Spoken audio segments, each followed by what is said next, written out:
Well, hi folks, here we are again. Great to have you with us on the Tuesday show, and we'll just run the pre-show for a little while. Great to have everybody in the chat already. We're enjoying some of the conversations, some very interesting comments being made already about the price of petrol going through the roof, about silver and a few other things too.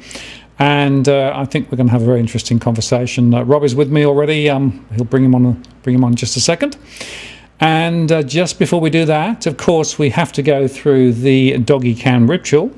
And the good news is doggy cams are on and the doggy cams are active. There we go. So there's Luna at the front having a bit of a lick, and Meteor behind, who's just sort of having a bit of a look around. Came back from the walk a little while ago. Oh, there you go. Just proving that they are not absolutely stuffed. They are real. She goes round and round and round and then finds to plant herself back down again. So there you go. So the doggy cams are on and the dogs are active. So there you go. All right. I did show a few of the comments before I came to air directly, so I don't need to do that now, but just to acknowledge quite a few of the old faithful on, as well as some new names. Good to see everybody on, and I think this will be an important conversation tonight. Anyway, without further ado, get rid of pre-show. I'm going to run the intro, and I'll be back in a second. Hang on.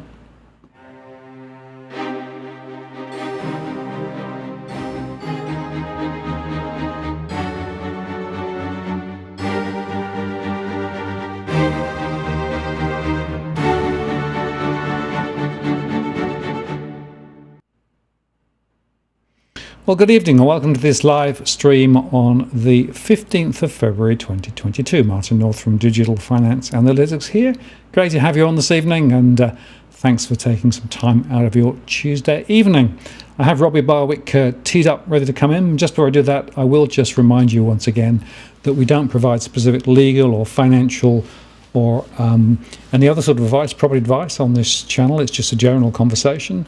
Do please play nice in the chat room. We do moderate the stream. This is as at the 15th of February 2022. If you want to get my attention, or if you want to see a question go onto the channel, use @Walk the World. Much greater chance of me seeing it if you do that. I do encourage a lot of conversation on the chat, but I don't necessarily follow all of the streams. And I've also enabled Super Chat, which allows you to get your question top of the list if you'd like to do that, or indeed make a contribution to the running of the show. And with that said, I'm going to bring Robbie in. Robbie, hello there. Whoops, press that button. Try again. Robbie, are you there? I'm here. How are you, Martin? Yeah, I'm pretty good. How are you going? Yeah, good. I've just recovered from a bout of COVID, my first, hopefully my last. Okay. And tomorrow we're out of isolation. And It wasn't too bad. Right, okay. Well, you look all right and sound all right, which is good. I was actually on a five-way conversation this afternoon with a client, and two of the five have had COVID. They were all isolated in various places, so the virtualization continues. But we're all going to get it. I think that's probably right.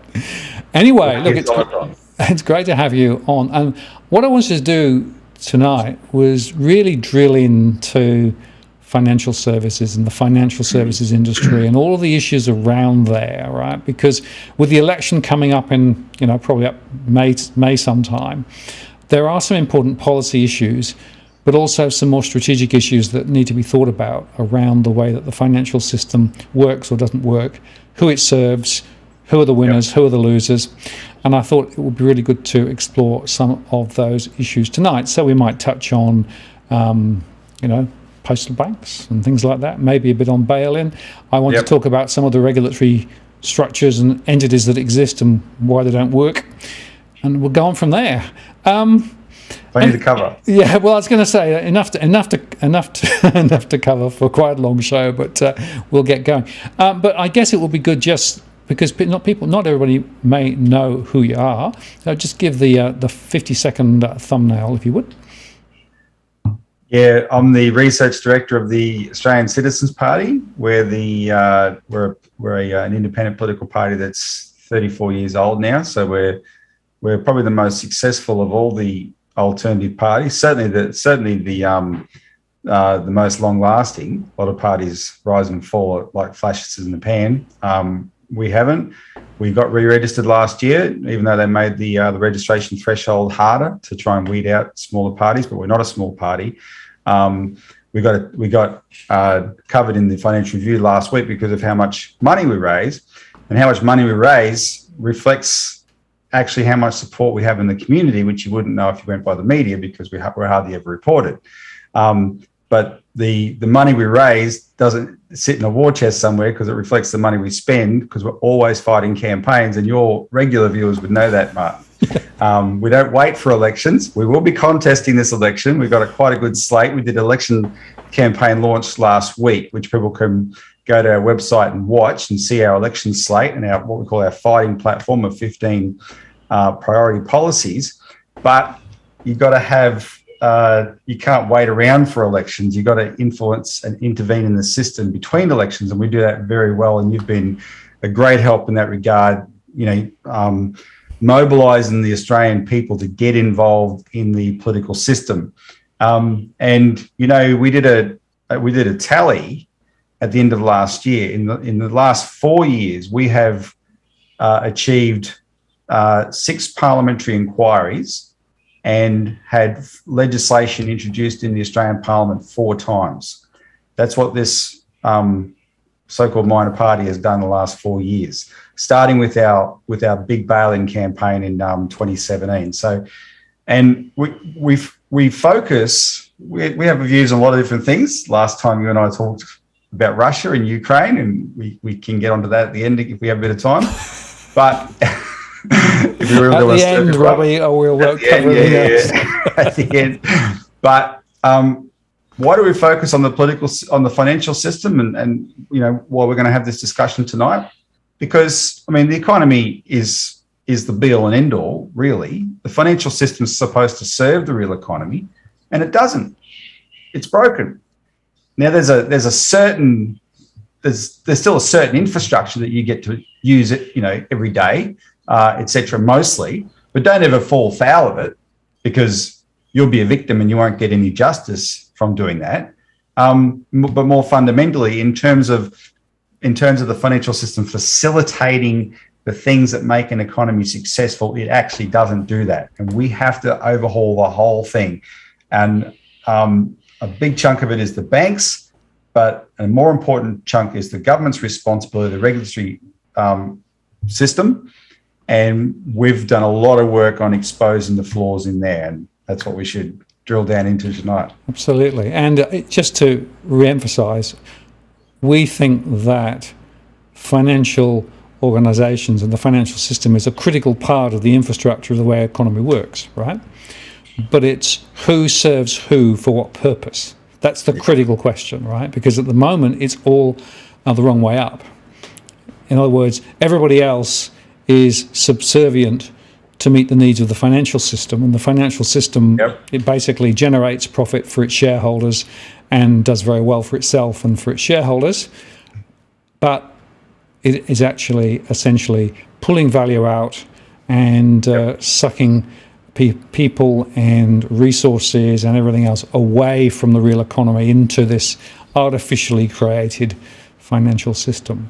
The truth is, you've got to turn it around and understand that the financial system should be an enabler of a real economy, real people, real businesses. Yeah, and for me, that's where this conversation needs to start, right? So we're not trying to completely write off financial systems and banks, etc., completely. We're saying it's got to be fit for purpose, and the purpose is the end enablement of economic success of a country. Well, what you've just described, the change, is the essence of neoliberalism. Everything else to do with neoliberalism is by and large a sideshow. That was the essence of it. The financial power that had been kept under certain justified constraints by governments was unrestrained. It was unleashed to be able to serve itself. While the old Labor Party in Australia's history used to call it the money power. And for them it was clear the fight was over who controlled the money power. Do you have a private banking oligopoly, which has exclusive control over the money power? Or does the government, because money is powerful, does the government have a role to say, okay, here's the common good that must be served, and we're not going to let this private monopoly control the most powerful means of doing that?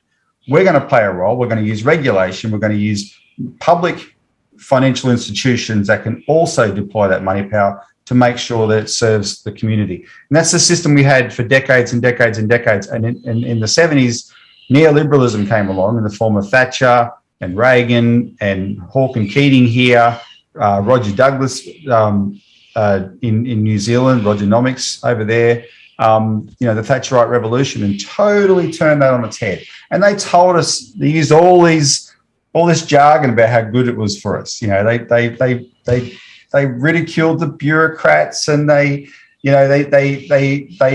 made government seem so inefficient and so and such a hindrance to our freedoms, etc. And we all fell for it. And they used that jargon and that kind of disinformation to deregulate and privatise, etc. And they had all these promises about how good it would be. And 40 years later, we can assess those promises and appraise it and go, well, that didn't work, right? And once you acknowledge that, then you got to fix it. And that's what our campaign's about. Yeah, and just to be really clear, the whole idea of letting the market drive everything, right, and the market forces drive everything is bad enough. But when you then tinker with that very market and tilt the playing field, so you don't even have a real market, what you have is the decks stacked in favour of the big guys against everybody else, right? So it's not even like you've got a fair market going on. You have a series of elements that are designed to protect, the 1%, the big finance. And look at the Federal Reserve and what it's doing at the moment, right? Which is basically propping up, the big end of town, right? As it's been doing for the last decade. And whilst they play lip service to the interests of ordinary Americans in the US, or the Reserve Bank says, well, of course we're here for, the prosperity of all Australians. The truth is that by their actions, it's clear that that's not true. What they're doing is perpetuating a particular economic model based on neoliberalism with strategies and policies that are tilted very much to benefit the few. And another example of that, which you see day to day, is the withdrawal of banking services from most regional towns and villages across Australia, right? So if you count the number of branches now compared with where they were, it's gone through the floor, and a lot of people now have difficulty with just accessing banking, right? And of course, the banks say, well, people's going online, you don't need them. But of course, and I know that actually if you take the banking services away from a society, be it a small town or, a village, it then dies. So it's a classic example of you can't just say, well, the market is fine, let the market rip, because one, the market is not fine, and two, it's not a free market in any case, right? So that means you've got to look for points of intervention. And one of the things I think we should talk about, Robbie, up front is the alternative to the banking structure that we've currently got, which of course is, as I say, shrinking. The footprint is shrinking, ATMs are being ripped out, branches are being closed, the servicing hours are being reduced elsewhere, which is, by the way, is not often reported. And that takes us directly then to the Australia Post story and why it is that there is an alternative. Well, can I start off with some breaking news on that? I would hope that most of your viewers are familiar with the Australia Post scandal in the last 2 years. And of course, our party, and you actually helped a lot as well, Martin, as you know, and your viewers, we intervened in that. We were the only, and this was unique, we were the only people to question what happened. A rich, well-paid Australia Post executive was accused of spending $20,000 on $5,000 Cartier watches for 4 Australia Post, also well-paid Australia Post executives. And by any normal measure of Australian politics, that was unforgivable, right? And she was thrown out on her ear, and no one defended her. And Anthony Morrison did it in a very brutal way, but Anthony Albanese goaded him on and danced on her grave as well, until we started questioning why. And I had a suspicion why, because I knew one bit of information about Christine Holgate, which was that she was a supporter of a postal bank. And I knew the way the banks in Australia work, that alone would be enough to make her enemies in the Liberal government, and certainly among the banks.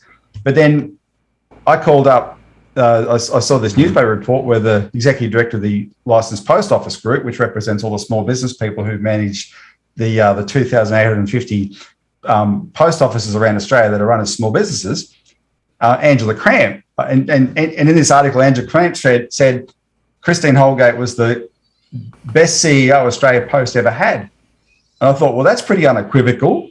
How can the best CEO, someone is testifying that she's the best CEO Australia Post ever had, deserve the treatment she got? And when we started asking questions and the story came out, and this is where our party's unique, because every other party ran a mile from it, because you cannot be seen to be defending fat cats handing out gold watches. But we knew there was something else going on. And now the public perception has well and truly turned around. What happened today? Senate estimates is on. Sarah Hanson-Young, the Greens senator who chaired the Australia Post inquiry into the dismissal of Christine Holgate, and did a very good job, in my view. Not, credit where it's due. I don't praise the Greens much, but when they do the right thing, I will. Sarah Hanson-Young chaired that inquiry, and she followed up today with questions to the current executives. And the questions were about retention bonuses that were paid last year. And what was revealed in Senate estimates today is that because the removal of Christine Holgate had set off all this chaos in Australia Post, led to the inquiry, etc., when she finally moved on and took up the job with Global Express, a whole bunch of Australia Post executives started following her out the door. And in order to stop hemorrhaging executives, who, by the way, whose morale the management of Australia Post had destroyed because of what they did to Christine Holgate. The board, the Liberal Party hacks stacked on that board, and the chairman, Lucio Di Bartolomeo, who are spineless liars, who said that they would never have approved the watches that she gave, even though they did approve the watches. Lucio wasn't there, but the Liberals on the board did, right? They all backed up Scott Morrison. Slimy, spineless liars. They caused this, and they destroyed the morale of the executives, and a whole bunch of them were leaving. So in order to stop the hemorrhage, they approved retention bonuses to keep some on. And 5 of those executives were paid retention bonuses last year. Now, we had got wind of this, and we heard that last year we'd heard that one might have been paid $250,000. What emerged today is that one was paid $500,000. The other 4 were paid lesser amounts, but cumulatively would have been well over $1 million paid in retention bonuses to keep executives at Australia Post so they didn't abandon ship from the chaos the board had caused. And this board approved all those payments. So this came out today thanks to the Greens Senator Sarah Hanson-Young. Did the Labor Party make an issue out of it? No. Where was Kimberly Kitching, the woman who ambushed Christine out of the blue for something that had happened 2 years earlier when she did it in 2020? Not a word. The shadow Labor spokesman tweeted about it, but did she get up in Parliament today in question time and ask the government about why did they approve $1 million in retention bonuses for executives? Not $5,000, $1 million. No. Labor didn't bother asking a question about it. Albo didn't get up there and grandstand about it. And Paul Fletcher and Scott Morrison had nothing to say about it. The whole thing was a goddamn charade to run out of town an executive who was the best executive Australia Post had ever had, but who became an enemy of the banks and who became an absolute obstacle to this plot that the Liberals had to privatise and gut Australia Post. She was an obstacle to that. So if you didn't believe it until now, believe it now based on what happened today. The whole thing was a damn charade. When these politicians jump up and down and they're holding and now pontificating, sanctimonious pontificating on something like this, and you fall for it, you're the fool. Right now, Scott Morrison is dead man walking in question time. He's carrying on like a two-bob watch, attacking elbow and all sorts of stupid stuff, because that is their opinion, Martin, of the Australian people. Yep. They think they're fools who will fall for it. He tried to make border security an issue today out of nowhere, right? They tried to make religion an issue out of nowhere because they think the Australian people will fall for it. So, you know, I reserve my judgment for me and my fellow Australians. If we keep falling for it, we deserve what happens to us. I don't think we should deserve what happens to us. So our party wants to make sure we stop falling for it. And that brings me to the actual issue. Because why did Christine Holgate support a postal bank? Because it's an excellent solution for Australia's financial system. It ticks so many boxes. And we'll talk about bail-in more in a minute, but we put out a press release today saying, you know, when you have a concern about bail-in, people always say to us, well, where do we put our money that's safe? Well, there's nowhere safe in Australia right now. But if we had a postal bank, I would say, put your money there. It's safe, because any bank owned by a government like Australia's can't go broke. Any other bank can go broke if it's owned by the private sector, but a government bank can't go broke. Put your money there. That would pull the rug out from under this bail-in agenda. It would save all these regional communities. What the banks are doing in regional Australia right now is just appalling. And you were right to point it out as the contradiction to the so-called, you know, the free market, because they're claiming it's the free market and they're lying through their teeth. Dale Webster who I've got to know, who's this former journo who's gone independent, and she started this independent news service called The Regional, and you can follow her on Twitter at The Regional, and you absolutely should. Dale Webster got a Walkley grant to do a study of the regional bank branches in Australia. And this one person has shown the whole sort of record-keeping infrastructure that exists, especially in APRA, is all bogus. There are laws that says APRA is supposed to keep records of how many bank branches there are in Australia, and it's all rubbish. She's had to go through and piece it all together and show that the way APRA keeps records completely understates the extent of the problem. The banks have been closing branches like crazy, and their excuse is, oh, well, that's the market. People are moving to the internet, but they're not. That's the thing. Yeah, young people, you know, segue over that easily, but there's a big chunk of the Australian population that's not moving to the internet in the way the banks are claiming they are. They'll move at their own speed, thank you. But the sign of that, Martin, is cash use. Cash use in Australia has never been greater. It started not just the hoarding of cash has been huge during the pandemic. That's gone up, as is the monthly withdrawals from ATMs. Monthly withdrawals from ATMs in the last period, like a year or something, has gone up by 1 million withdrawals a month. And that's from far fewer ATMs. The only thing the banks have shut down more than bank branches is ATMs. They've been pulling them out like crazy. Everywhere there used to be ATMs, they don't exist anymore. If you're lucky, there's a private ATM company still servicing an ATM for you, but invariably the bank ones are all gone. The banks are shutting down like mad, yet the withdrawals are going up. What is that? That's the market. The banks are saying, oh, no, the market is people are doing everything electronically. No, they're not. And in regional towns, they need their banks. So then the banks say, oh, the branches are unprofitable. And Dale Webster has called BS on that. None of these banks are unprofitable. It's almost impossible to actually have an unprofitable bank. It's just the profit is not great enough, right? When they can run banking now as a business where you have all these brokers flogging mortgages out of the back of their cars, right? And that's drumming up the big business for the banks, which they're interested in, which is mortgages. They're not interested anymore in the bricks and mortar of a bank branch that actually does serve their customers and all the full banking needs of their customers. They're not interested in that anymore. And they're trying to get away with using the market as the excuse just to cut off services to Australians and get away with it. Well, they will get away with it, especially under this government, but not if we have a postal bank. Because I'll tell you what will happen if we set up a postal bank. And this is a popular idea.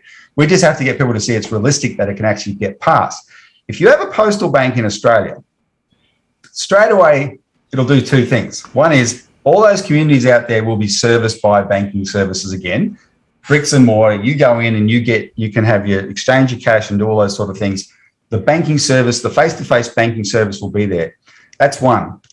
Two, all the private banks will go, well, we don't mind abandoning these regional communities to leave them without any banks if they're forced to then go and, use a relative to get online and still bank with us. But if we abandon them and they have the option of going to a postal bank where they know their deposits will be safe, where they know that the cash will be supported, where they know they won't be debanked because it's a government institution, won't be allowed to discriminate against them, we're going to start losing. And they know they'll be able to get local loans for small businesses, etc., that the big banks are not inclined to give anymore. The private banks, are going to start losing a lot of customers to this bank, and maybe we better rethink shutting down all our branches, because I don't know if we've talked about this before, Martin, but in the Campbell report in 1982, which was the report, the first financial system inquiry that set the agenda for deregulating the Australian financial system and privatising all the public banks, the state banks, the Commonwealth Bank, etc. That report, in talking about the privatisation of the Commonwealth Bank, it predicted when the Commonwealth Bank is privatised, the private banks will start shutting branches. Why could it predict that? Because it knew there would be no more competition for the private banks and they wouldn't need to compete on service anymore, and they would just start withdrawing those services from marginal areas. So how do you reverse that? Bring back a public bank and do it in the same way the Commonwealth Bank was set up. The Commonwealth Bank was set up in 1912 in post offices, right, before it extended out to permanent branches. But that was our public bank then. Our idea is, well, that worked well. Let's set up a public, we've got a bill, Commonwealth Postal Savings Bank. Let's set it up. But this time, because there is this natural symbiosis between banking services and postal services, it's worked actually around the world. It's become a common thing. Postal banks are very successful. Let's actually make it a permanent thing, a permanent postal savings banks for Australians that'll always provide banking services and also support the postal service, which is a very important service as well. That's the idea. That's the plan. That's the solution. It'll work perfectly. And the only people that are going to miss out are the predatory profiteers at the private banks. Yeah, and interestingly, of course, in the UK, they actually have now a number of banks sitting inside the post office in the UK, and it's working very well. And it's providing precisely the services that are required locally on the ground. And Christine Holgate, when she pioneered Bank of Post, like we already had Bank of Post, but when she expanded, etc., she was consulting with banks, with post offices all around the world. They're all paying attention, and the British, what is it called, Royal Mail or whatever, the post office service there, paid attention to that, and it certainly influenced them too. Absolutely. And so, just sort of bringing that little part of the conversation to a close, there is a solution. It's a simple solution. The infrastructure is already there. Banks today are providing connectivity through to the post office and vice versa. So actually, it makes a lot of sense from all sorts of ways. But if the post offices actually started providing banking services, not just somebody else's, but they're under their own shingle, then of course it completely revolutionises the way that banking services could be delivered. And that's what we need to see in our local communities, because I know we've lost down in our local area here. We've lost the CBA, the ANZ. We actually have no major banks. We've got a couple of credit unions in the town here. Everybody else has to go down the road, quite a long way down the road actually, to get access to any of those services. And in the case of St George, you now have to go down to Wollongong because there's nothing. So think about what that does in terms of the inconvenience and everything else, well, Chris, and the extra costs. I did get to know Christine Holgate through the experience of the campaign and the inquiry that we got going. And I was amazed by, I mean, in many ways she's a genius, but she's not really. She's just a normal person who got to the top, became a very successful executive at a few places, but never lost her humanity. And she understood what ordinary people felt. And so this is why she fought so hard to save Bank at Post in 2018. And she described to me what it means for local communities if you lose your banks and you lose your the post office as the last financial outlet, because people who are used to banking there, they come there to do their banking because that's something you've got to do. And then when they're in town, they'll go next door to the coffee shop. They'll go to the other direction to the newsagent. They'll go to the bakery, and the financial service attracts all sorts of other local business, and it keeps the town alive. You lose that, and that town withers and dies, because everyone has to. You're not going to stop at the local place if you have to go to the next big centre for your financial services. Yep. Right. And this is, she instinctively understood that by saving the Bank at Post, she was saving regional communities in Australia. And remember, that's what I got so irate about. She saved it in 2018. She was so appreciative of the executives who helped her. She gave them she gave 4 of them $5,000 watches, which is cheap by Cartier standards. And 2 years later, petty politicians crucified her for it, because they had other agendas, right? And we were the only ones to stand up for her. But this whole story's come out, and the legacy for that, we didn't get Christine Holgate back at Australia Post, but we can win a postal bank. As part of that campaign, we met and spoke to a lot of politicians across the board. Every single party supports a postal bank. I got into a lift with Bill Shorten. And in the last hearing at the hotel we were staying at, he just happened to be on the lift. And so we're having a chat. And when we got to the top floor, which isn't that many floors in Canberra, but anyway, we got to the top floor. I said, Bill, the solution is we need a postal bank. And he said, I agree. Just straight out, I agree. I had National Party people saying to me, I agree. I had a Liberal Member of Parliament say, I agree, right? The Greens agree. One Nation agrees. Bob Catter agrees. He wants to put in the bill to do it. They all agree. There'll be some hardcore, bank Johnnies around Scott Morrison, people like Jane Hume, Josh Frydenberg, Tim Wilson, the whole IPA crowd. They won't agree, but the majority of people in the building probably agree. It's just that they don't know. They don't talk to each other. We have to reflect back to them how popular this is. It's something that if enough Australians get behind, so we're going to make it the centrepiece of our election campaign, actually, Martin, but it's not just to be our election campaign. We want this to be an election campaign issue. We want this to be a policy all the parties recognise as popular and try and steal office. Go ahead. Let's get a postal bank, right? And here's you said earlier it's a simple solution. It absolutely is. But I want people to be clear on it's more than symbolic, but let's just use the term symbolic for now, on the symbolic significance of it. There's a reason that in that Campbell report in 1982, it said, and the Campbell report is like the Bible of the neoliberal takedown of Australia. Yep. It demanded all public banks must be privatised. Why? Well, we know why, because we documented the history of this first with Australia. That was always the fight for 100 years in this country. Who controls banking? That's why the old Labor Party, who were the big champions of a national bank, called it the money power. Who controls banking? In 1937, in the Fremantle Town Hall, September 1937, at the Labor Party's campaign launch, John Curtin, who didn't win that election, but he won, he got elected a few years later. John Curtin said, if the government is not involved in monetary policy through having its own national bank, it cannot govern except in a secondary degree. In other words, someone else has more power than the government of the day. That's what he was saying, right? The democratic institution is overpowered by something else, and that's this money power. And the whole point of public banks is, you could do it the old commie way and nationalise the damn lot, and sometimes you're tempted to do it. And of course, the most capitalist place in the world, the City of London, didn't mind having their banks nationalised to save their butts in 2008. The ideology flew out the window then. But you don't have to do that. What you need to do is make sure, though, that the government does not deny itself this power. You have public banks that you can use that credit creating power that the banks have, but make sure it's used to serve the public.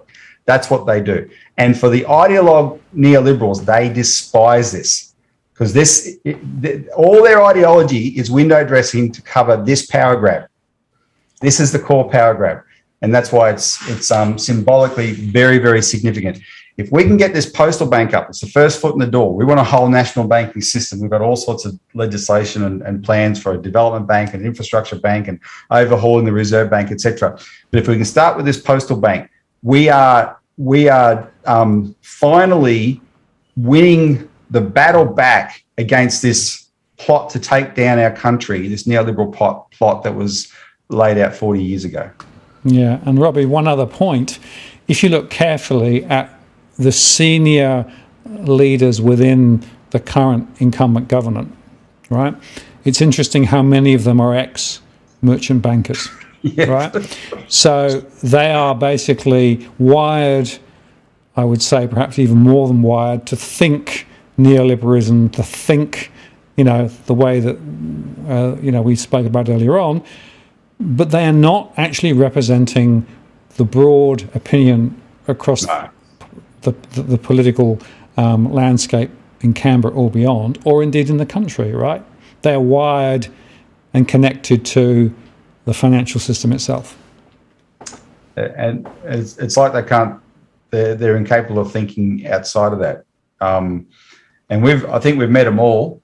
Especially in the course of the last 4 years.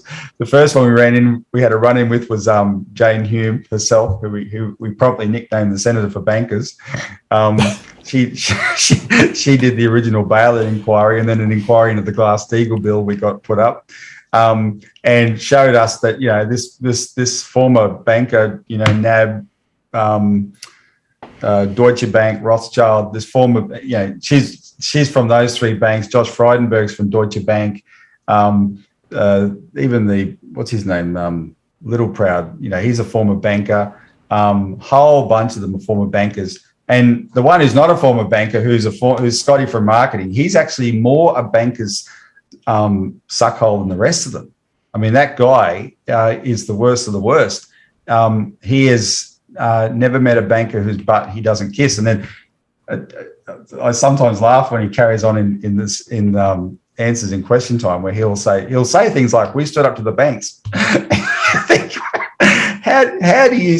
He's one of these guys that doesn't even know when he's lying anymore, right? He's so lost it. He's so deep down whatever alternative reality is constructed in his head. When Christine Holgate was fighting the banks to try and get him to sign up to a bank at Post deal in 2018, the executives would be nice to her face because she's a fellow CEO, and they had to be nice to her, and she's a nice person. But behind her back, they would call Scott Morrison, the treasurer, and bitch to him about Christine Holgate trying to make him pay for Australia Post serving their customers. And that's one of the reasons he was so nasty to her, right? Because he was well and truly on the bank's side in this whole fight. So there's Morrison, and he's surrounded by all these investment bankers. And then the institutions, Martin, there's a revolving door between especially Treasury and the banks. And the regulators. And the regulators. Don't forget the regulators. Yeah. 100%. So they only think in one way. And I'll give you an example, actually. Sorry, we're casual. I do want to share the screen. Can I show you something? Yeah, hang on a second. Okay, sorry. No, that's fine. So I told Martin I didn't think I had, but I do have one thing. I just wanted you guys to see this. All right, so I've enabled that. Get rid of that. All right, so share your screen, and then I'll put it up once it's shared. So you haven't shared it yet. Sorry, I haven't shared it. You'll have to share it still. Oh yeah, I see. It's all right. Share. Okay, sorry about that. That's okay. So, all right, can you see a document on my screen? Yeah, I'm just going to switch across to it now. There you go. That's the document. All right, I'm just going to so you guys can all see it. So you know I'm not making this up. So last year, out of the blue, Senator Kimberly Kitching, my favourite, she moved for a Senate inquiry into manufacturing. And we thought, this is great, let's participate in that. And we encourage people to make submissions calling for a national development bank, which can be a dedicated bank that can have a lot of industry expertise in it, but be able to put out cheap credit on flexible terms to help industry. You lend to your farmers and you lend to manufacturers on flexible terms. You can have all these trade and technical experts that help the manufacturers that are usually just engineering types bring products to market, and you make sure that they're manufactured in Australia, right? And that's what you can do with the National Development Bank. The great success of countries like China and Japan has been around using these state industry-specific, sometimes banks, development banks, to make their economies successful. And we know their economies are successful. We say we want successful economies like that. Well, let's just do it. So anyway, they made a submission. They did this inquiry. The upshot of the inquiry was that Labor, the majority on the committee, recommended they should set up a fund for manufacturing. Well, the fund's fine, but it's nowhere near as powerful as a bank. A bank can create credit. A fund is a finite amount of money. You spend it, and then you just got to wait till it gets replenished. A bank has a lot more power than that. That's why they should use a bank. But of course, the block is an ideological one. The Liberals on this inquiry, Mark, said that they oppose any kind of government support for manufacturing because that hasn't worked in the past. That's what they said, right? And these are the people who want to take us to war against China, by the way. How are we going to bloom and manufacture for ourselves with these clowns in charge? Anyway, but then there's this is what I wanted to show people. So for regular viewers, you'll recognise that when I come on the show, I'm always telling you, and with Martin's backup, get involved in our latest campaign. So suddenly there's 3 paragraphs about us. Well, and they say the following: while 130 submissions is a reasonably large number for an inquiry, approximately 2/3 of those submissions were made by members or supporters of the Australian Citizens Party, formerly the CEC. The Australian Citizens Party frequently conducts mass campaigns on economic issues such as banking, currency regulations, and manufacturing. They are disposed to focus on policies that were implemented in the 1950s and 1960s. And they tend to advocate, regardless of the specific issue, for the same suite of measures, including the establishment of a national development or postal bank, instituting Glass-Steagall banking regulations, building the Bradfield scheme to pump water from Queensland to New South Wales and Victoria, and a return to tariff protection.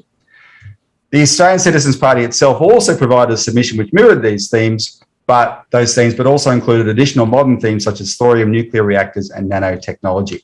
And so my point is, it's quite extraordinary that we're just participants in this inquiry.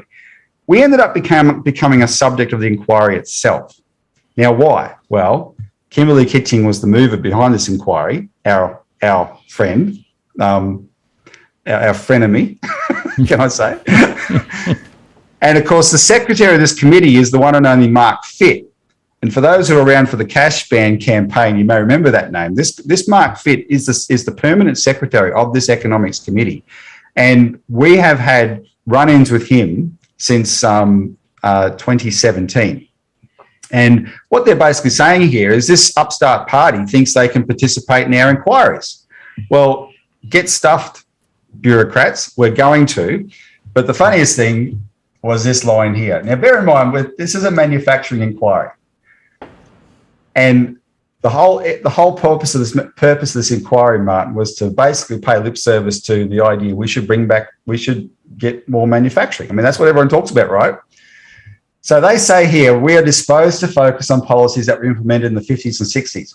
Martin, do you know when the pinnacle of Australian manufacturing was? Oh, good question. Short answer is no, I have no idea. Well, the dates are right in front of you.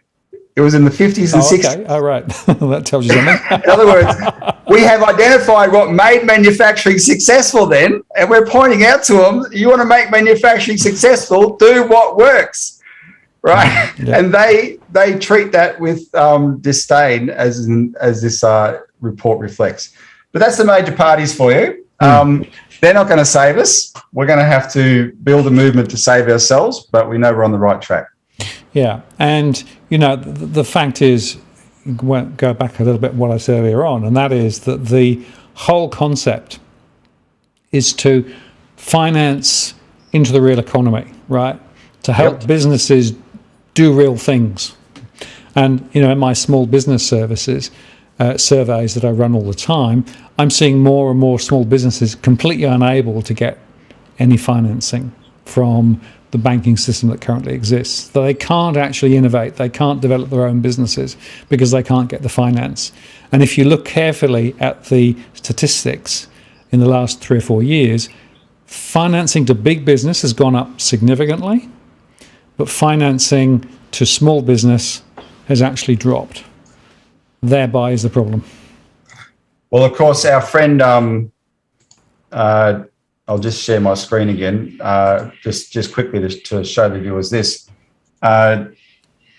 This is actually we might have shown this on the show ages ago. This is from Investment Analytics, which is Dr. Wilson Tsai. Robert Gottliebson wrote an article in the Australian a couple of weeks ago using this graph because it was used in a report by another friend of ours, John Dalson, the former ANZ director, who's very concerned about this phenomenon. But this illustrates what you're talking about. And that's including all business. The red line there is all business. Since this is 1988, bank lending, which mostly went to business, 2/3 to business, 1/3 to mortgages, has completely inverted. The crossover was around the year 2000, roughly the time of the repeal of Glass-Steagall and some ringing big shifts in Australia, like the 50% discount to capital gains tax and the beginning of the first homeowners grant and all that sort of thing, where they actually deliberately inflated a property bubble. And you can see the effect. And John Dalson wrote a paper about the damaging impact that this part has had, because business has been denied credit. Now, big business has options that small business, as you know, doesn't have. Small business needs banks that can help provide that kind of credit, but they've been starved of it. And that has enormous consequences. My mother-in-law would like to sell. She owns a monopoly, and it's a pub in a beautiful country town in Western Australia. And people who are interested in buying the pub off her, it's the only one in town, they cannot get money from the bank. The banks won't lend them money because the local banker doesn't make that decision anymore. People either in Perth or probably more likely Sydney make the decision. They don't have a sense of the local economy. All they're interested in is probably quotas to do with mortgages, right? And that's just one example. Whoever borrows from the bank to buy this pub couldn't go bankrupt in a fit. And that's repeated all around the country. So our postal bank will lend money into local communities. It has to be set up so that local branch managers are the decision makers for that kind of lending. The people who know the local towns. You've got to bring that whole model back because you've got to get credit going again into businesses. And what's the irony for me is that the banks are focusing on the mortgages while denying credit to the businesses who employ the people who have to pay the mortgages. Yep. Right? This is bonkers. Yep. Did we have a housing shortage before 1988, a debilitating housing shortage with so much less credit going into housing? I don't think so. Clearly not. We did. The value was the relative value was only 3 or 4 times income, whereas now it's 10 times. So there clearly wasn't a housing shortage, and there was much less credit going into housing compared to business. Our economy worked relatively well compared to now. It worked fine. Yeah, and the things I think about is if I'm a bank at the moment, if I've got $1 to lend, right, I can lend it for housing. And I need a very small amount of capital to hold against it. Right? Yeah. If I lend that same dollar to a business, I have to put a much bigger cost of capital against it. And that's because of the international supervisory structure through the Bank of International Settlements and the capital management rules that are in place. So some of this is driven by, poor decisions locally, but it's also driven by the international structural issues in the finance sector and the fact that we have those international rules that work in favour of the big guys, tilt the playing field very much towards home lending and against commercial lending. And once again, it goes back to this neoliberal philosophy, which is driving the regulation of the banks too. Yeah, and you're not going to change that culture very quickly. So if you decided to try and take the approach of, well, let's not add government banks, let's try and change the culture of the private banks, even if you had goodwill among the private bankers, that would be very hard to change. It'll take a long time. What you achieve by establishing public banks is, first of all, they don't have to be bound by Basel rules. They can tell Basel to bugger off, because the ostensible reason for Basel rules is stability of the banking system. Well, these are banks owned by the governments, right? They've got all the capital in the world, right? The whole wealth of the nation is backing them up. And in fact, there's a great quote from Dennis and Miller, the first governor of the Commonwealth Bank, when the Commonwealth Bank was set up. He said, he started operation without any capital. He said, we are starting this bank without any capital because we are backed up by the whole resources of the Australian people, right? And because they could, and it worked. And I mentioned in today's press release that, the first way that the Commonwealth Bank proved itself, because it was set up in 1912, where it first proved itself and got world attention was in the 1914 banking panic. Because not only did it stop a banking run in Australia, there was a danger of a run on the private banks in Australia, and the Commonwealth Bank stopped it because Dennis and Miller made an announcement that the Commonwealth Bank stood behind not just its deposits, but all deposits in all banks, right? So nobody needed to panic, and there was no bank run in Australia as a result of that.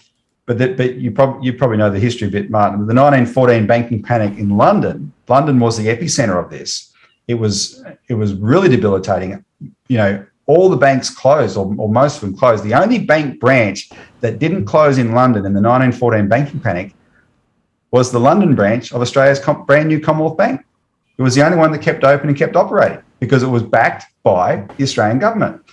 So we don't need to be bound by Basel rules. And so what you can do is get the government to start getting involved in banking again. A postal bank is a retail bank, provide retail banking services. You can use development banks for manufacturing and agricultural industries. You can have an infrastructure bank that lends to the various levels of government to build their infrastructure, long-term credit, etc. Don't worry about public-private partnerships. Don't worry about raising big heaps of foreign capital or whatever. Just do it all yourself. You allow the Australian people to invest in these things through their superannuation, so it can be an intermediary for that as well. But the risk is borne by the bank, right? Not the investor. These can actually be guaranteed investments. And what you will do is they can make those lending decisions that the private banks almost wouldn't dare to. They can take on risks that the private banks wouldn't. But in doing so, in doing the heavy lifting, generate a lot of growth in economic activity that suddenly there's a lot of opportunities for everybody, right? The private banks can come back in and say, well, clearly, there's in these regional communities, they're now growing. They're not shrinking. They're now growing. So we're prepared to make small business lending decisions again and make farm lending decisions again that we're otherwise reversed to, because we now see there's less risk involved because it's a growing economy, right? And you can turn around the culture that way.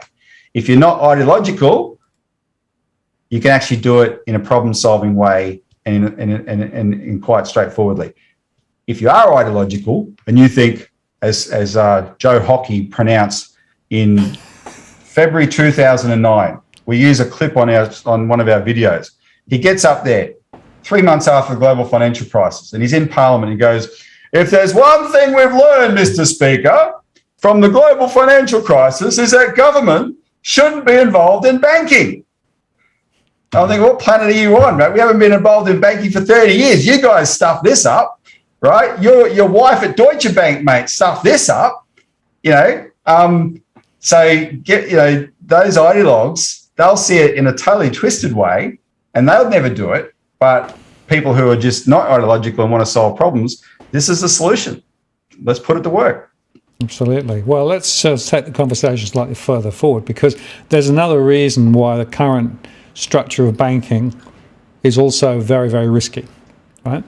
And that is because we have a small number of very large organizations who are highly leveraged through derivatives and who are highly manipulative of the whole financial system. And we basically have highly speculative entities bolted on to standard banks. Yes. Right? And one of the outfalls of that is that money deposited in those banks, standard money, like ordinary deposits, fall effectively within the risk category of the total bank. Yep. And that, of course, is where this whole question of bail-in, deposit bail-in in particular, and the risk structures that actually exist in the financial system comes to play, right? So not only do we need, the sort of the postal bank story, we need to also to think about the risks in the broader banking system and how we can isolate ordinary banking, the banking we need, from the highly speculative, highly risky, I don't know what the latest number on the derivatives is, but it's huge and getting bigger by the day, and the whole overall debt mountain is bigger than it's ever been. Another whole area to explore here, right, which is why we've got to tease it apart. Well, let's start with breaking news, because if I don't start with that, I'll forget it later. A couple of interesting developments on bail-in, and of course, bail-in is what happens when you let investment bankers take over your deposits and run your bank into the ground. Then they want to use they turn a boring bank, which should be like an old family sedan, into a racing car, and they turn the bank customers into the airbags and the buffers on the outside, because you'll be the crash absorbers, and that's what bail-in essentially is. So, interesting development, which was in New Zealand. In October, the New Zealand government quietly made an announcement to backtrack on an announcement they'd made in April last year. So in April last year, the New Zealand government said that they would enact statutory bail-in law. Now, to explain the difference quite as simply as possible, regular viewers would be familiar with New Zealand and bail-in because it actually has the most far-reaching bail-in powers of all the countries. But these are actually powers that its Reserve Bank has as directions powers. The Reserve Bank, it's called Open Bank Resolution. It's something the Reserve Bank of New Zealand developed in the early 2000s. And funnily enough, it developed it independently of the Bank for International Settlements and the Financial Stability Board there that set up the current global bail-in system as we know it. And essentially New Zealand's quite open about how this open bank resolution will work. And they say, if a bank goes under, we're going to take your deposits, use what we need to keep the bank propped up, prop the bank back up, and whatever we don't use, you can have back. In other words, you will lose a percentage of your deposits to keep the bank going. And they have this color graphic on their site, etc., that we've shown viewers before. They said in April that they were going to follow the IMF's recommendation to actually pass bail-in as specific legislation. It's called statutory bail-in, fully in accordance with the Financial Stability Board, but the purpose of doing it through legislation is to make sure every part of it is spelt out clearly, right? Here's what can be bail-in, here's the circumstances it will, here's the protections, etc. Now, when you do something like that, to get a bill through Parliament, it has to be debated. And what we've noticed around the world is every country that actually has bail-in legislation, they enacted it quite secretly, where there was no public debate. And the only countries that have actually had proper bail-in debates have been Australia and India. And both of those debates started in 2017. In India, the government there put up a bail-in bill, but that was a year after the government, so you may remember, did this incredible cash conversion thing. They just gutted cash use and they made people change denominations or whatever, and it totally enraged the Indian people. So less than a year later, when they put up this bail-in law, the Indian people got whiff of it and said, no way. And there was a massive public backlash. The Indian government dropped it. Well, around the same time, the Australian government put up the law that we identified as a bail-in law. But because in Australia, the Citizens Party had been making a stink about bail-in since 2013, and this had been a huge campaign of ours, Australians were the most informed about bail-in of anywhere in the world. And we were on the lookout for something that was going to be done underhandedly. And sure enough, Scott Morrison obliged and put up this law. And there was this little loophole, right? And the loophole is something that, says conversion and write-off provisions apply to these forms of capital or any other instruments. And those 4 words, or any other instruments, are enough such that in a crisis, if something doesn't expressly forbid APRA from doing a bail-in, which nothing does, it can use those words to actually execute a bail-in. That was our concern. Now, the government, as you know, snuck that through on Valentine's Day 4 years ago. So yesterday was the 4th anniversary of the sneaking of that bill through. 8 senators present in the chamber. I'm up in the gallery watching this. It was shocking how quickly it happened. And they got this bill through, didn't even take it to a proper vote, where all the senators would have to at least file in the chamber and say, what are we voting on, right? And the government ever since has denied that it's a bail-in law. But one of the things that makes me laugh all the time, Martin, is in denying it's a bail-in law. The government says, hand on heart, we would never bail in deposits in Australia because that would destabilise the entire financial system. That would be a ridiculous thing to do. Those words are effectively our government saying that every other government of the G20 and the Financial Stability Board and the Bank for International Settlements are financial idiots who are destabilising the global financial system, because that is their policy that we agreed to at a G20 meeting in 2009. They're just trying to lie and pretend they didn't, right? That's the effect of that claim. So anyway, the Kiwis, the IMF has said though that these sort of ad hoc systems aren't good enough. You need a proper statutory bail-in law. So the Kiwis said in April, we're going to pass a bail-in law. And in October, they said, no, we're not. We're dropping that idea. And I can mark my words, what they were running away from was a public debate. Because a public debate, considering what we've had here, and we would have helped it, which nowadays is called foreign interference, but they can get stuff. We can help educate people in New Zealand. Plenty of them watch your show anyway, Martin, as you know. A public debate would have had the same effect as a country like India. This would have blown up in their face.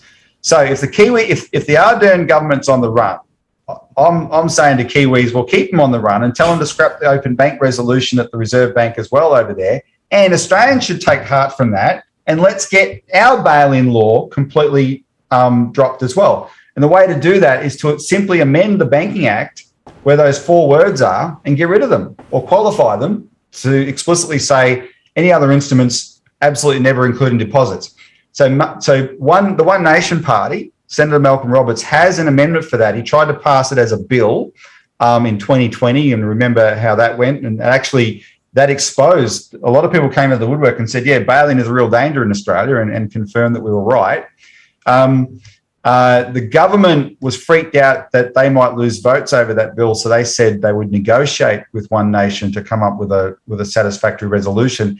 Of course, that has proved to be words, and nothing's happened. So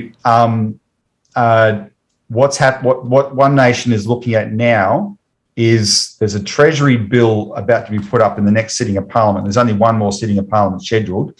There's a Treasury bill, and they're going to see if they can move an amendment to that bill that amends the Banking Act. So just that's what's in discussion at the moment.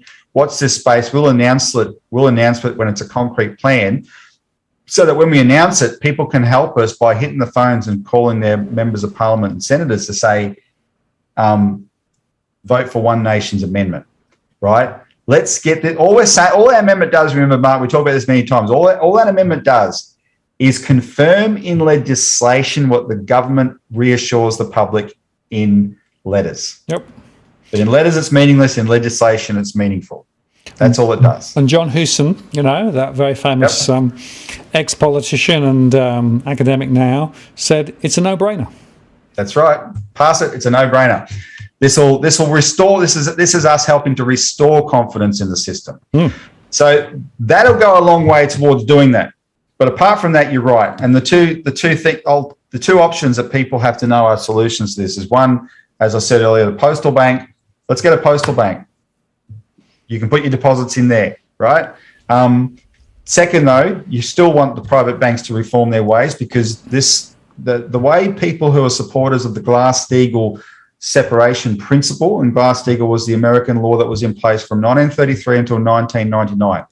And the argument was, look, you've got to have a Glass-Steagall separation between commercial banks with deposits and investment banking, because they're actually two entirely different species of financial activity. Just because they're both called banking, they're not, right?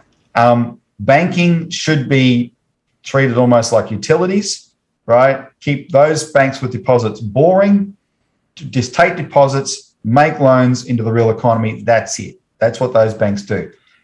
All other forms of financial activity, especially investment banking, there's no point trying to ban everything to do with derivatives, because I'll just keep inventing more and get around the bans. So what you do is you have this gulf between the two forms of the financial system. And so people know that if you're in the commercial banks with your deposits, you're safe. But if you go into that area, that's fine. You're going to be allowed to do that, but it's entirely at your own risk. No one will ever bail you out. Only gamble what you can afford to lose. So you just treat it like going to a casino, right? Only gamble what you can afford to lose. And if you lose, you'll lose. The governments aren't going to bail you out. And that will, one, protect the real economy from those kind of financial crises, but two, it'll make those financial crises less likely, because once they realise they're not going to be bailed out by governments, they're not going to be as reckless with other people's money.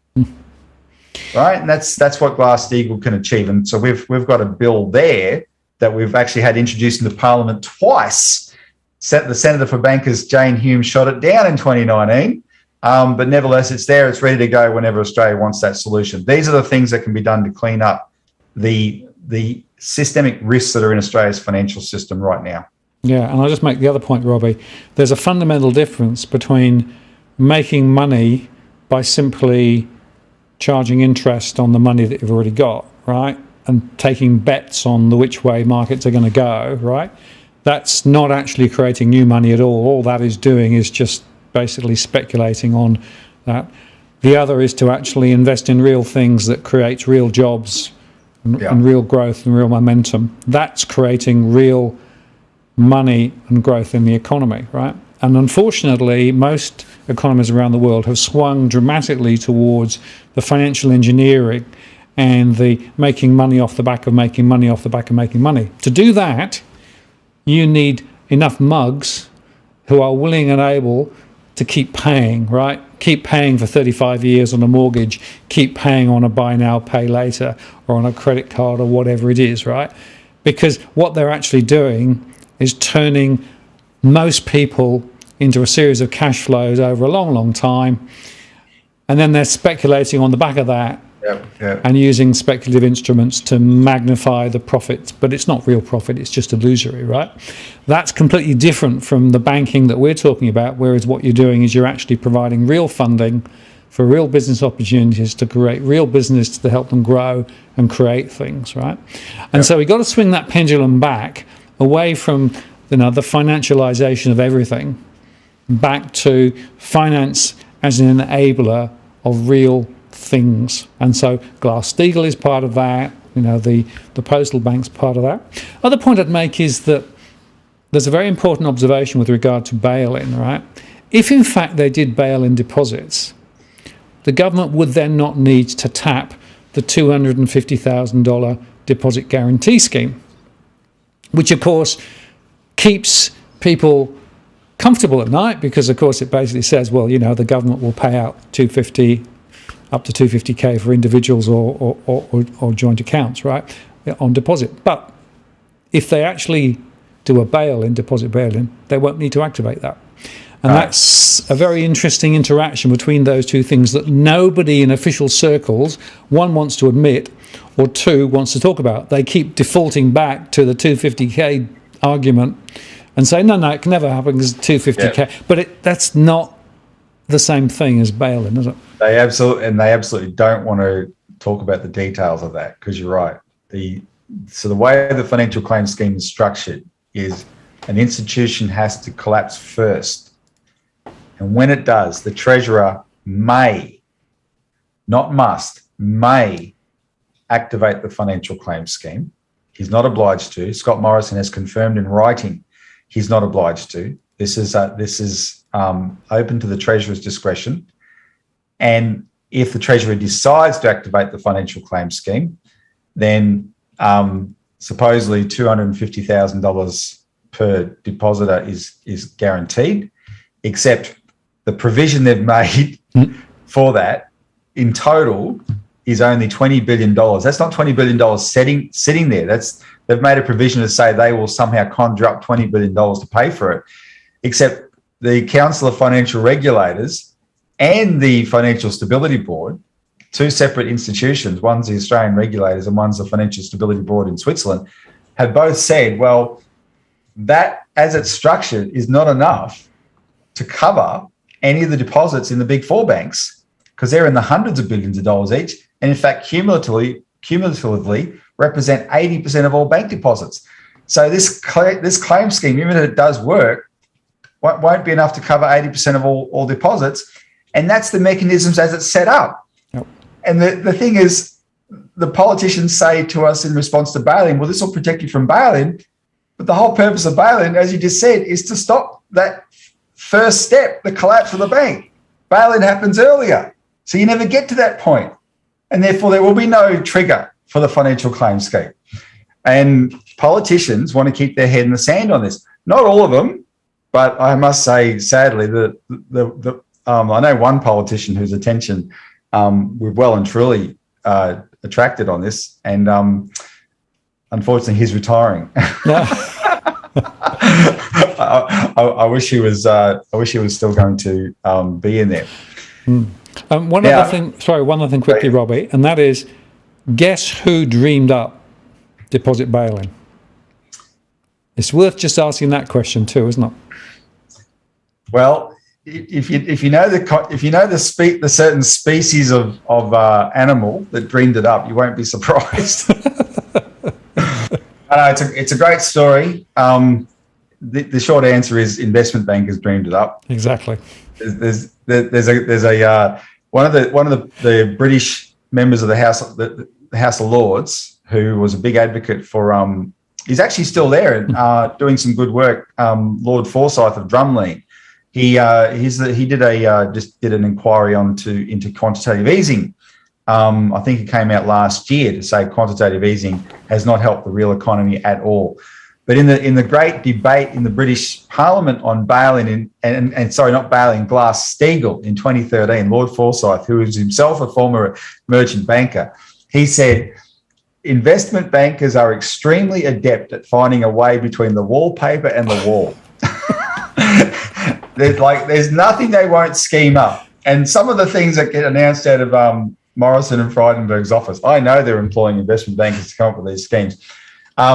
And yeah, they were these two guys from CS First Boston. They were at the fateful weekend meeting of the New York Federal Reserve that tried to rescue Lehman Brothers, and they left that meeting and thought, well, Lehman Brothers owed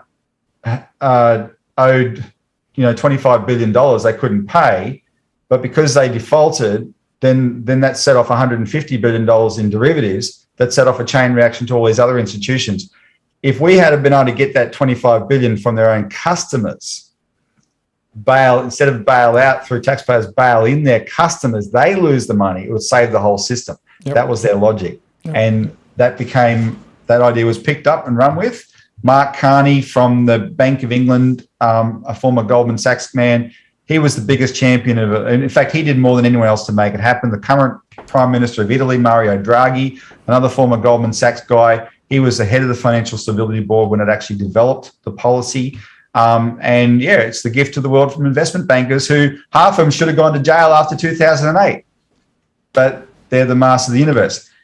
And maybe maybe it's a good way, Martin, to segue to a discussion about financial regulation, because one of the problems we have in Australia, we've got all these things that can be done to fix up the mechanics of the system, but we have a massive problem in Australia with existing financial regulation and things like consumer protection, which is absolutely powerless and has turned Australia into what a former head of the Australian Securities and Investment Commission, Greg Medcraft, admitted. He said Australia is a paradise for white-collar criminals.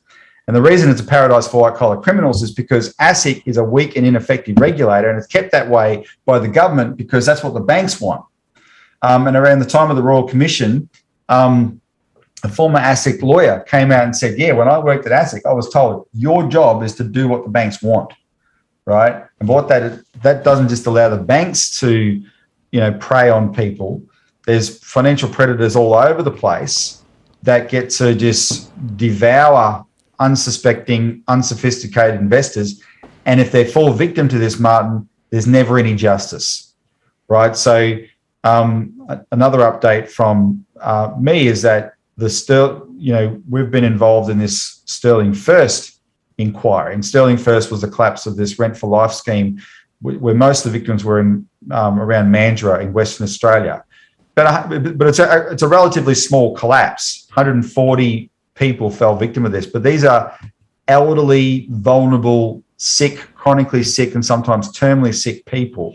They can't start again, and they're all about to be evicted from their homes, and all they thought they were doing was signing up to prepay their rent for the rest of their life, and instead they were being sucked into a very sophisticated, nasty managed investment scheme. And the thing is, the Western Australian Consumer Department knew it was dodgy from the beginning, and ASIC, the federal regulator, knew it was dodgy from the beginning. The inquiry has confirmed this, but what do? What's the recommendation? Well, it's lame. It's pathetic. Now, thank goodness Senator Malcolm Roberts participated, because he put out a clear call in the inquiry report that was handed down 2 weeks ago that given that the failings of ASIC, clear failings of its responsibility, are so blatant, these victims must be compensated in full plus interest, because that's the only way you're going to be able to stop them from becoming homeless. The country cannot wash its hands of these victims. They must be compensated. But the new boss of ASIC, Joe Longo, he sat there, and he's only became the boss this year. He wasn't at ASIC when this happened, but he was covering its ass like crazy, because his job is to make sure that ASIC's culture doesn't change. He complained that such a small collapse had led to such a big inquiry. He couldn't believe this was happening. And the reason it led to such a big inquiry is not just because we got involved, but because this clearly shows that ASIC is not fit for purpose. Neither is APRA and the other regulators, but ASIC in particular is not fit for purpose. It must be overhauled. So this case cannot just be about compensating the victims. It must lead to the overhaul of ASIC so that it stops being a weak and ineffective regulator and becomes a regulator with teeth. Now, we don't have time to go into it now, but the previous head of ASIC, who was down there for a couple of years, and his deputy, Daniel Crennan said in 2019, in the financial review, he said, the banks should fear us. That's what he said. And I tell you what, the banks would have taken that quote and stuck it on their dartboard and been throwing darts at it for the following 2 years, because they engineered a way to get him and his boss, James Shipton, out of there, because there's no way that they intended to be feared. They were going to fear ASIC, right? Yeah, that's exactly what should happen. Financial predators should fear the regulator, and it's deliberately kept so that they don't. So that is a campaign that we're going to keep pushing to make that happen. And part of that campaign is we have a problem in Australia that all Australians need to be very conscious of, and that's this. Let's say we achieve a clean out of the financial system, and we achieve these institutions that can make it work much better. Let's say we do all that, and we absolutely must fight for that and do it. We cannot ignore the fact that there is fallout from decades of a dysfunctional system. There are hundreds of thousands of victims out there, hundreds of thousands. Their lives have been ruined by this system, and they must have justice. They cannot be swept under the carpet and say, "Oh, oops, we'll do better from now on." No. There must be accountability. They must have justice, and that means compensation. Now, the government said after the Royal Commission they'll set up this thing called the Compensation Scheme of Last Resort. They already have made it so narrow, it's not going to damn compensate anybody, especially these sterling victims. So there's a campaign to expand that so that it can cover more people, and that's fine. But then we've just recently become more aware of there's another element involved, another gatekeeper in the picture, which is this thing called the Australian Financial Complaints Authority. And this is what Scott Morrison set up in 2017. Now, and it was legislated in 2018. And this institution is a breakwater for the banks. The way a breakwater works is you have stormy waves, and you set up so they don't wash away the sand. You create a breakwater so that the waves crash on the breakwater, lose their power, and by the time they get into the beach, they don't wash the sand away. Well, the sand is the banks. The stormy waves are the thousands and thousands of bank victims. And Scott Morrison deliberately set up this thing called the AFCA, which was a remodel of the old Financial Ombudsman Service, which itself is a product of the self-regulation of the industry, which is an oxymoron, right? This is fake regulation. It's not self-regulation. The original FOSS Ombudsman Service was set up by the banks themselves. This final version of AFCA is a private corporation. It's exempt from freedom of information requests. It's exempt from being called before Parliament, before the committees of Parliament to answer questions. It's exempt from all that. It's funded by the banks. It rules out 50% of complaints straight away. It just draws a line through them and says we're not going to look at those, right? 50% straight away. Only about 8% of complaints get to some form of resolution, and of those, 80% of the resolutions are in favour of the banks, right? And this institute, this is what you get if Scott Morrison sets up something to supposedly address the concerns of financial victims. It is, and it's right there in the heart of the system.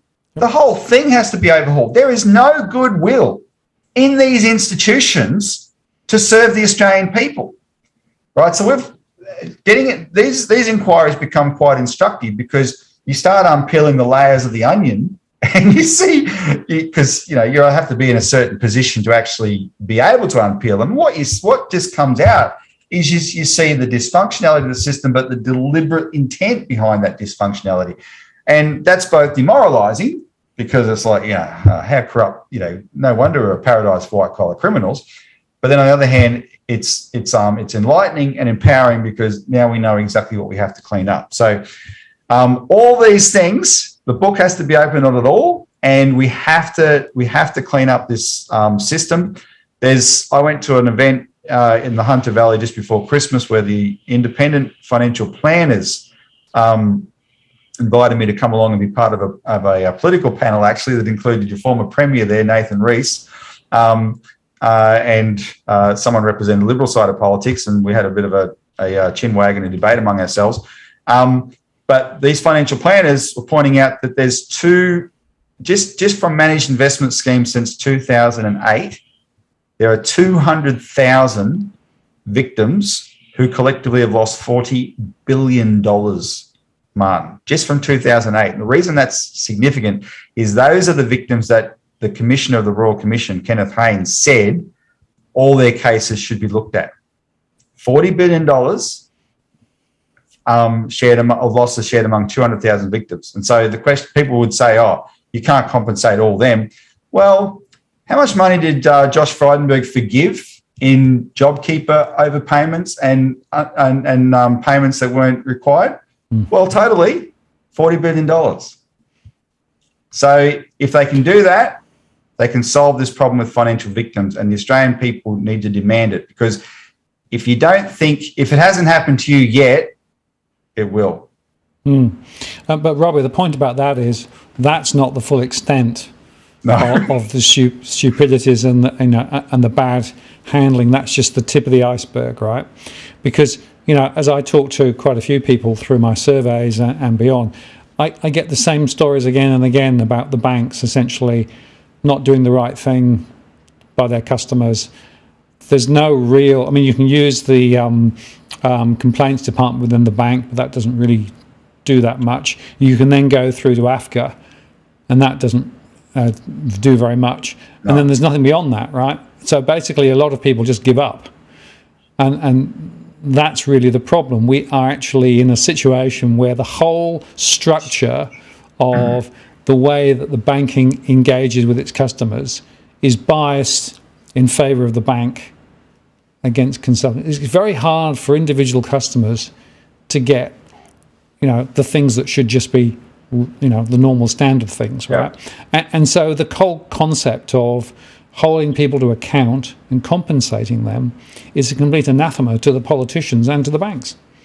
Yep. Well, and the politicians don't want to, establish precedents here. And of course, I can tell you the banks are a powerful lobby. When we were lobbying for the Glass-Steagall bill in 2018 and going to Parliament, I'd end up going to Parliament once a month on average and talking to members of Parliament about the need to separate the banks in Australia. We had one member of Parliament say to us, the banks are here ahead of you. Their high-powered lobbyists were going around the building telling those having meetings with the same members of Parliament saying, do not support bank separation. Right? They're a very, very powerful lobby. Yep. Unfortunately, it's bipartisan influence. How ridiculous, I was talking earlier about the history of the Commonwealth Bank and the Labor Party building its whole political pedigree around fighting what it called the money power. Well, the current head of the Australian Banking Association is a former Labor Premier, Anna Bligh from Queensland. And she's now there making excuse after excuse after excuse for the banks. And she's there running interference for Josh Frydenberg, whose policies are there to serve the banks. Right? It's just outrageous.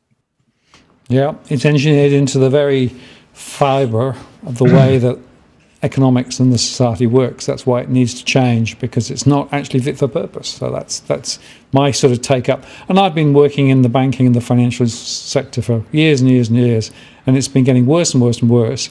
And every time there's an inquiry, you throw all of the evidence back into the inquiry, but nothing happens. Look at the Royal Commission, right? I mean, the Royal Commission was an amazing revelation as to what we all knew was happening, but crickets in terms of what's changed following. And that's the problem. It's a huge problem. Now, part of that problem, though, was there was an election just after that Royal Commission, and Bill Shorten ran dead on the banking issue. Labor should have prosecuted the government from one end of the country to the other on that. That said, and Labor's not going to do any better this time around. That said, what the Royal Commission did prove to the Australian people, if they weren't aware of it before, is there was a serious problem in the banking system. And if you, I encourage any of the viewers of this show to do it. Talk to people and say, do you accept there was problems in the banking system based on that Royal Commission? Almost all will say yes. Do you think there should have been action taken to clean that up? And almost all will say yes. And then what they need to know is that not only has action not been taken, the government bided its time until it could push it the other way. Yep. There was an intent at ASIC to clean it up with Shipton and Crennan. They ambushed them and forced them out. And the most egregious example of the government pushing it the other way was this responsible lending, these responsible lending laws that Josh Frydenberg has fought very hard to water down. Now, this week there was a chance to actually discharge that bill, and it should have been discharged, even though it was probably mostly symbolic. The bill won't pass before the election anyway; it'll just expire. But this is one that should have been discharged because Justice Hayne had been so clear that these laws must stay. And these laws had been enacted in 2011. They had not or hardly impeded the banks building up the property bubble from 2011 all the way to 2018. They didn't seem to get in the way of much irresponsible lending. They're not very strong, to be honest. There's a few safeguards in there, but not many. So Josh Frydenberg runs this campaign that says they're interfering with an economic recovery, right? And it was just a joke. And it was, but most egregiously, he had said he would implement the recommendations of the Hayne Royal Commission. And this was an example of him going completely against that. And as an aside, remember the look on Hayne's face when he handed over his report to that weasel, right? Because I think he could see the future as to what was going to happen. And the only time someone has looked like that next to a serving Australian politician was Grace Tame at the Australian of the Year. And good on her. And she copped it for being,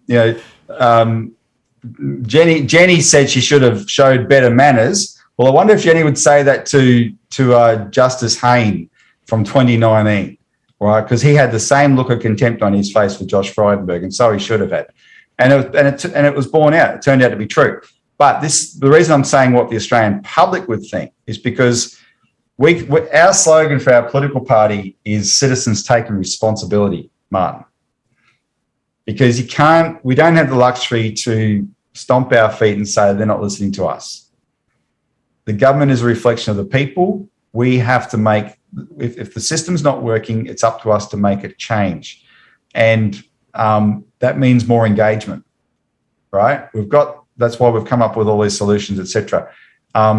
We have to recruit the public. You've got to focus on these important issues and recruit the public to them so that it forces the change through one way or the other. And, we've proved with the cash ban and other programs too, that when you actually get the wind in the sails and start picking up the phones and start making politicians understand that we understand what they're up to and we don't like it, it can make things change. Now, we're running very close to the end of the show, Robbie, but there were a couple of quick questions. Daniel asked me earlier on about, do we know anything about banks in Australia exposure to Evergrand in China? The short answer is, I don't know what exposures there are because it's not publicly disclosed. None of the banks here in Australia have made any public disclosures. But the international creditors of Evergrand have taken a haircut. Yes, right. Correct. But yeah, that's going to be up to the banks to disclose that. I don't know if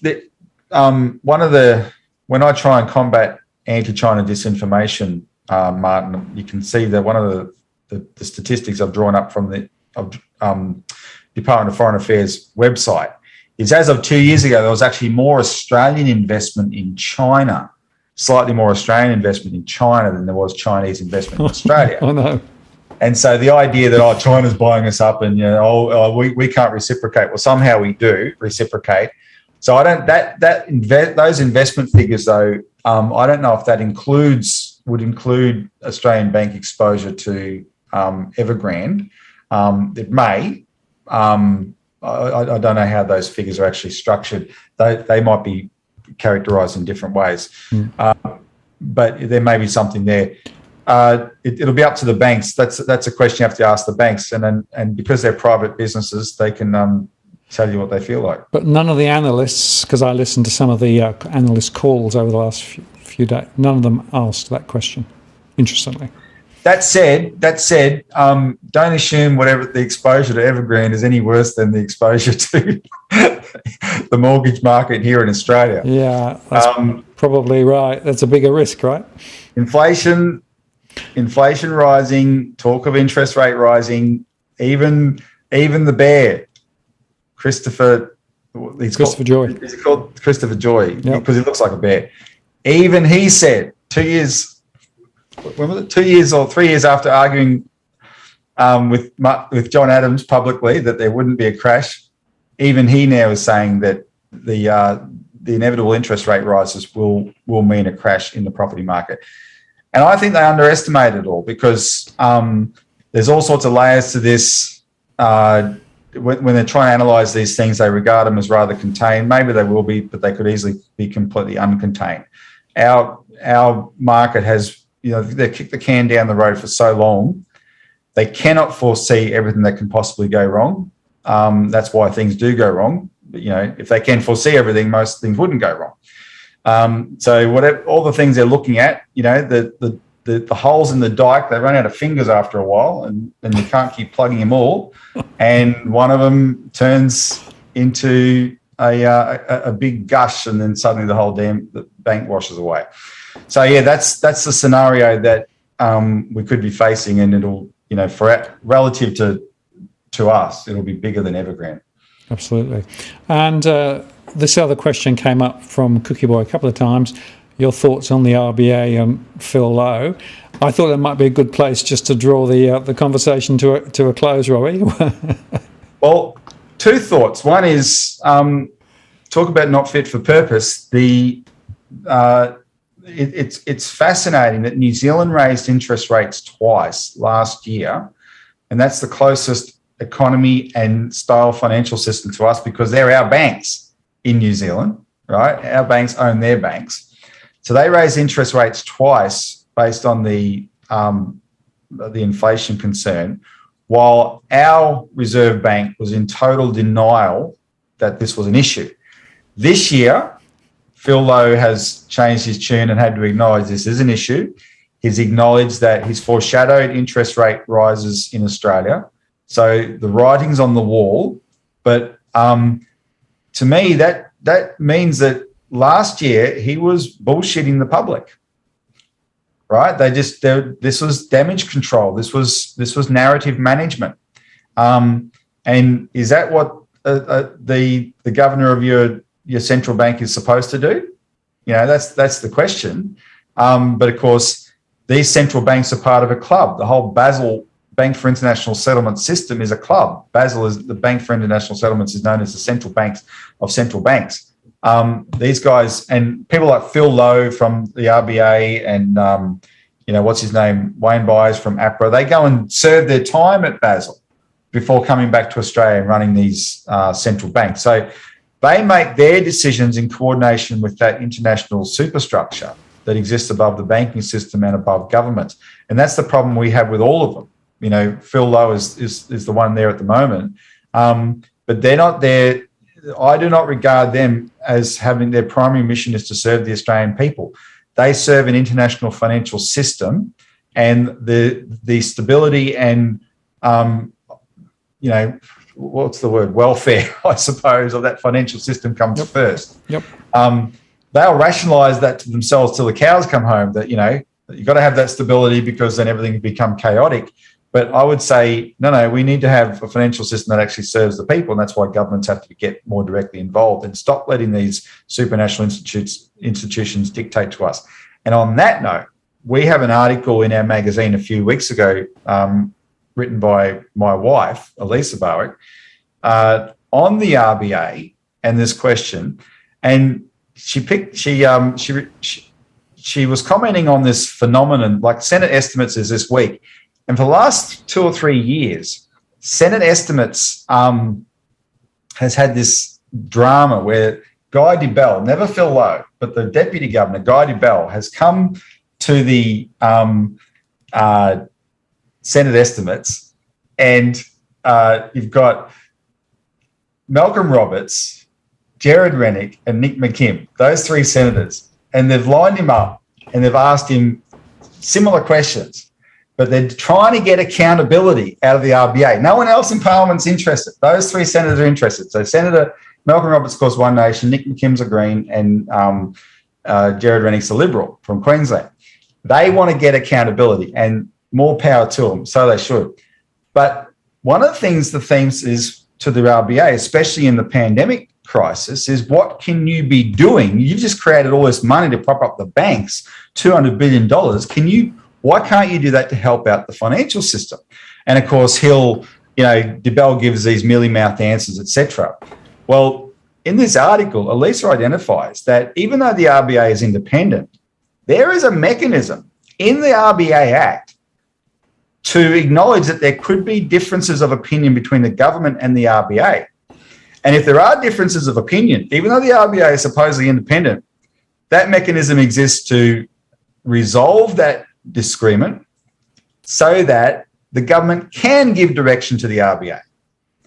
And what that means is this government all along could have been saying to the RBA, well, you just invented $200 billion in quantitative easing to prop up these private banks. Let's actually invest in Australia.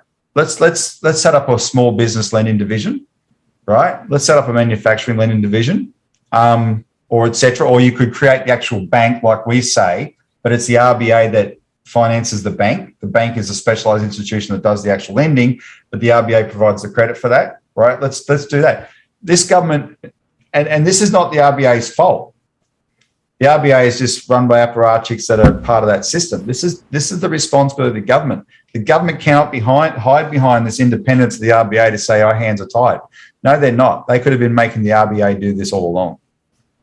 Absolutely. And, the fact is that I don't think the Reserve Bank is fit for purpose. I don't think the message that it's been propagating is appropriate. Unfortunately, I think people are going to get badly bruised. I was talking to somebody the other day who basically took the RBA on face value, no increases in rates until 2024. So they basically said, well, we'll probably be able to afford that then. And now there's rates rising already, and so they're feeling as though they've been tricked. And the other point I'd make, Robbie, is that the RBA has become highly politicised. So it is not objective and independent. And if you want proof of that, look at the Council of Financial Regulators, where the RBA, the Treasury, APRA, and ASIC, and a couple of other hangers-on all sit around the table and have a bit of a jawbone about what's going on, right? So I'm afraid that there's no such thing about objective and independence of our central bank. And I actually have come to the conclusion that actually central banks are part of the problem, not part of the solution. Well, that's good, Martin. We came to that conclusion too, a long time ago. One of the things, first thing we discovered was independent. They talk about these institutions being independent. They're never independent. What it means is they're unaccountable, because there's always vested interests that determine the direction of them. And the RBA is the centre of the money power in Australia. Not to get too conspiratorial about it, but it's a quote worth quoting, because when Robert Menzies hated the Commonwealth Bank, he hated Labor. There was a real ideological battle in those days. So when he took over from Chifley, it took him 10 years, but in 59, he took over in 49. In 59, he split the RBA off from the Commonwealth Bank. So you had a separate central bank, and he put it under Nugget Coombs. And Nugget Coombs, some people might remember, he was the longest serving bureaucrat in Australian history or whatever. But Coombs once described himself, he said, I'm a member of the International Freemasonry of Central Bankers. Now, he didn't mean that as a formal thing. He was describing this club, right? So tell the protesters outside the Parliament that they can add Nugget Coombs to their hit list. But this was a, we bankers, we central bankers, they were like this little secret society, and we serve a certain agenda, and it's not what the Australian people think it is, right? So central banking takes away your sovereignty as a country. We need national banks where the democratic authority is the highest power in the land. And that goes back to that John Curtin quote I said earlier, right? Because at least you can say, oh, yeah, but hang on, politicians will stuff up the financial system.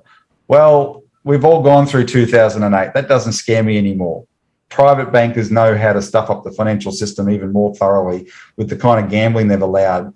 At least you have a say in who your government is, right? But under the central banking system, you have no say in the financial system decisions that define your life on a daily basis. Absolutely. And it's worth remembering, term funding facility, more than $200 billion from the Reserve Bank to our banks, right, at 0. whatever it was percent, ultra cheap money, which basically helped to bolster the bank's profits and help them to be able to buy back their own shares. So another example where essentially the banks got a helping hand from the taxpayer. Yep. So what are the privatisation of profits, socialisation of losses? Absolutely. Robbie, I want to say thank you. Now, do you want to, before we go, just touch on Russia, or do you want to leave that for another day? Well, the only observation I want to make for the viewers who are part of the last live stream that Cookie Boy organised at late notice, was it 2 weeks ago we did that? Yeah. We did that because Russia was supposed to invade the next day. And today, Tuesday the 15th, we're being told Russia's going to invade tomorrow. So for a month, Russia's been about to invade the next day. At a certain point, people, you've got to stop. You know, if the boy's crying wolf, you've got to stop believing him. It's become a joke. Go and look at my Twitter feed if you're on Twitter.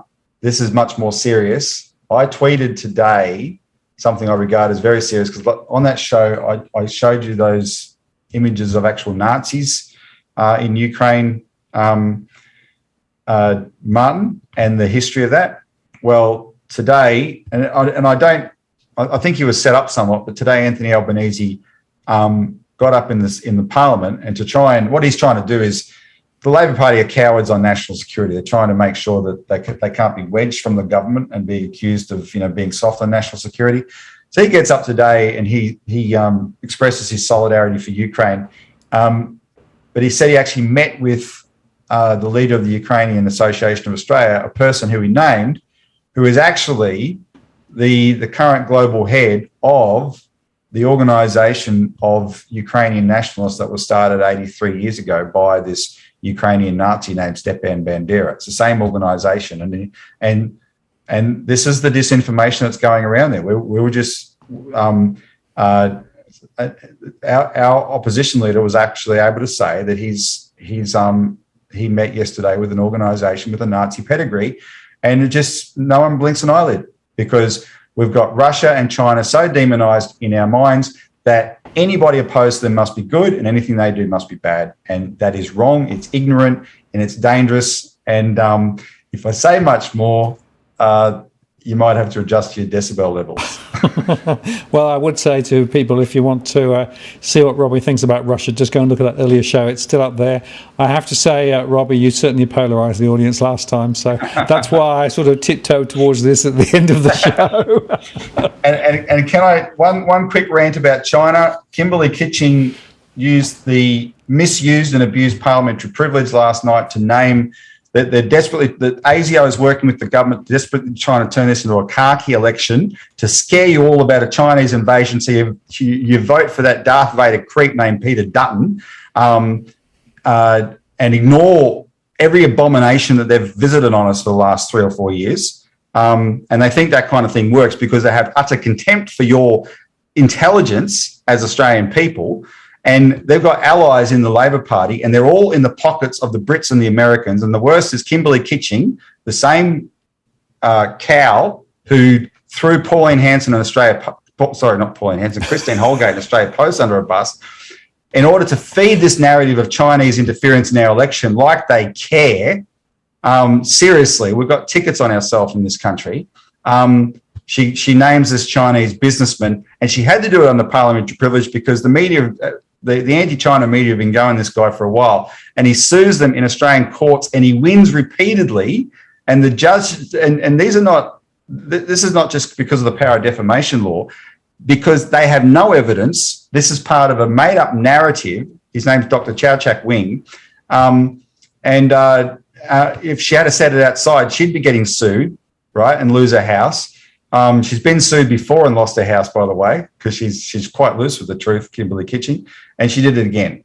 And so this was the news all day that they said he was identified in Parliament. No, he was named in Parliament. It's not identified. They want people to be suspicious. What they're trying to do is make Australians suspicious of each other, especially if we look different. And that's a grave injustice. This is a McCarthyite atmosphere. It's a grave injustice to the Chinese Australian population. And the Citizens Party, I don't care if no one supports us over it. I don't care if in the opinion polls show that in 3 years, 40% of Australians who are anti-China have been turned to 80%. I don't care. I don't care if we don't get a vote over this. This is one party that's not going to tolerate the evil spectre of McCarthyism rising in Australia and persecuting 1.5 million people because, people with agendas have tried to claim they're disloyal to us. And it's just completely unfair. So we will speak out against that disinformation, and that last night was an example of it. Well, Robbie, I want to say thank you very much. We could go on to midnight, but we'd better stop.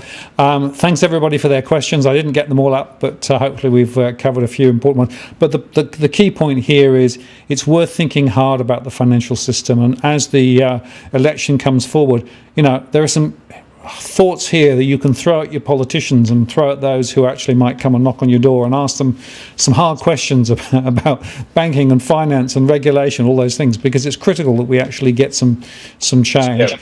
And appreciate though, Martin, there is traction on this postal bank. The support is there. We just got to knit it together. This is actually one we can achieve. I've never been more optimistic about a policy. We can achieve this. So you just badger every council person, state parliamentarian, federal parliamentarian, let's get this one up and going. Absolutely. And just ask everybody, please like this show. It's very important to spread the word. And thank you, Robbie. Really appreciate it. I'll put links and things to the Citizens Party below if people want to find out more. There's a lot of material that you're very active in social media as well. So, people can find out a lot more about a lot of these issues. And I'm sure we'll be talking again before the May election. Yes, definitely. Thank you very much. I'll see you later. Thanks, Rob. Thanks, viewers. See ya. Bye-bye. So there you go, folks. Long show tonight, but there you go. I hope you found it useful. I will just press this button. The doggy cam's still there. They're now sound asleep. But I thought you might enjoy that for a second. And just to say that next week on my show, I have got Leif van Onselen coming back on, and we're going to talk about economic shocks. Where could they come from? And we'll get into some discussion about interest rate movements and all those sorts of things, because I couldn't answer those questions on the show tonight. We ran out of time. So mark your diaries. We'll see you on the 22nd. And of course, meantime, we'll be putting up live shows, recorded shows every day in between, but the next live show is next Tuesday. So thanks very much for your time this evening. Really appreciate it. And we look forward to seeing you next time. This is Martin North from Digital Finance Analytics, signing off. Cheerio.